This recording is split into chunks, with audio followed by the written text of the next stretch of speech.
What was the specific event that triggered the start of WW1? Hello everyone, welcome to today's history lesson. We'll be delving into a pivotal event in modern history. It's a story of political tensions, international relations, and a single gunshot that set the world ablaze. Today, we're talking about the specific event that triggered the start of World War I. And this was, indeed, the assassination of Archduke Franz Ferdinand of Austria.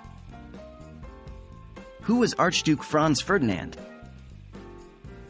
Before we explore the event that started the war, it's important to understand who was at the center of it. Archduke Franz Ferdinand of Austria was the heir to the Austro-Hungarian throne. He was a prominent figure with significant political influence. His role made his death not just a personal tragedy, but an international crisis. The event that started it all. On June 28, 1914, while visiting the city of Sarajevo in Bosnia, Archduke Franz Ferdinand and his wife Sophie were assassinated. The couple was shot by Gavrilo Princip, a member of a secret society known as the Black Hand, which was seeking to end Austro-Hungarian rule over the Balkans. This assassination set off a rapid chain of events.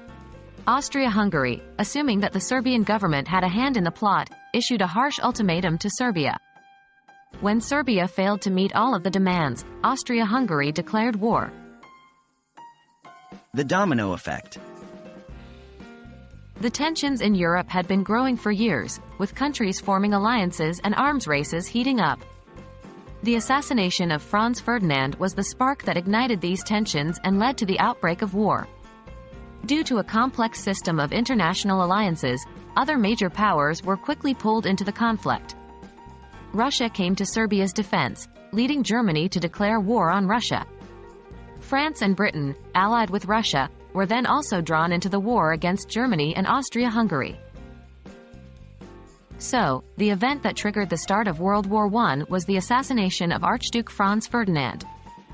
It was not just the murder of a royal, but a catalyst for a conflict that had been brewing for years. And in just a few short weeks, the tensions in Europe boiled over into what we now know as the First World War. This concludes our history lesson for today. Understanding our past is crucial in shaping our future. Thanks for joining in, and remember, history isn't just dates and facts, it's a story of humanity. See you in the next video.